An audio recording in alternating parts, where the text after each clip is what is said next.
അത് ഈ തുടർഭരണം കിട്ടുന്ന മുറയ്ക്ക് ഒരു പക്ഷേ ഒന്നാം പിണറായി സർക്കാർ അധികാരത്തിൽ വന്നു, രണ്ടാം പിണറായി സർക്കാർ ഇപ്പോൾ അധികാരത്തിൽ വന്നപ്പോൾ ഏതെങ്കിലും തരത്തിലുള്ള അഹങ്കാരമോ ധാർഷ്ട്യമോ ധിക്കാരമോ അങ്ങനെയുള്ള സമീപനങ്ങൾ എന്തെങ്കിലും ഉണ്ടോ? ഇല്ല, ഇതിലെ ഒരു ജനങ്ങളിൽ നിന്ന് ഒറ്റപ്പെടുന്നുണ്ടോ ഇല്ലേ എന്നുള്ളൊരു ആത്മപരിശോധന ഈ ഇടതുപക്ഷ പാർട്ടികൾ, പ്രത്യേകിച്ച് രണ്ട് കമ്മ്യൂണിസ്റ്റ് പാർട്ടികളും ആ ആത്മപരിശോധനയുടെ രംഗത്താണ് നിൽക്കുന്നത്.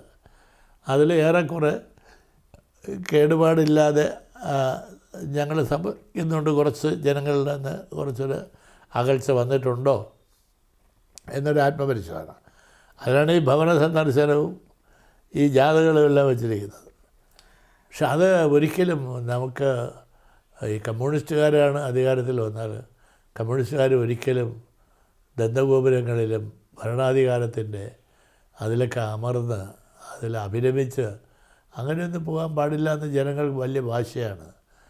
കമ്മ്യൂണിസ്റ്റുകാർ എപ്പോഴും അങ്ങനെ ആയിരിക്കണം. EMSൻ്റെ മന്ത്രിസഭ അതായിരുന്നു. അപ്പോൾ EMS മുഖ്യമന്ത്രിയാകുമ്പോൾ ഒരു കീറിപ്പറഞ്ഞ ഷർട്ടും ഒരു അരക്കയൻ ഷർട്ടും ഒരൊറ്റ മുണ്ട് കൊടുത്തോണ്ടാണോ സത്യം? അതിലേക്ക് വരാം. അതിനു മുമ്പായി CPIയുടെ സംസ്ഥാന സെക്രട്ടറി ബിനോയ് വിശ്വത്തിൻ്റെ പ്രവർത്തനത്തെ അങ്ങ് എങ്ങനെയാണ് നോക്കിക്കാണുന്നത്? CPI വേണ്ട വിധത്തിൽ നിലപാടുകൾ കൃത്യമായി പറയുന്നതിന് ഉയർന്നു വരുന്നുണ്ടോ? അത് PM ശ്രീയിലടക്കം ചില വിഷയങ്ങൾ നമ്മളത് കണ്ടു. പക്ഷേ ഏതെങ്കിലും വിധത്തിലുള്ള ഭയമോ ഏതെങ്കിലും വിധത്തിലുള്ള ഒരു തടസ്സമോ CPIയിൽ ഇപ്പോൾ ആ നേതാവും ആ പാർട്ടിയും നേരിടുന്നുണ്ടോ? ഇല്ല, അദ്ദേഹം എൻ്റെ വളരെ ജൂനിയറായിട്ടുള്ള ഒരു സഖാവാണ്. അഭിപ്രായം പറയുമ്പോൾ അദ്ദേഹം വളരെ കെയർഫുള്ളായിട്ടാണ് പറയും. കാരണം ഈ മുന്നണിക്ക് എതിരായിട്ടുള്ള ഒരു വർത്തമാനം പാർട്ടി സെക്രട്ടറി പറയാൻ പാടില്ല. മുന്നണി മര്യാദ ലംഘിക്കാൻ പാടില്ല.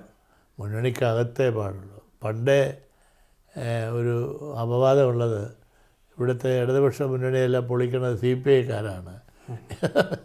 അതിന് ജനങ്ങളിട്ടിരിക്കുന്ന ഓമന പേരാണ് തിരുത്തൽവാദികൾ. ഞങ്ങളാണ് തിരുത്തൽ ശക്തി. അതൊക്കെ വെറുതെ പൊളിയാണ്.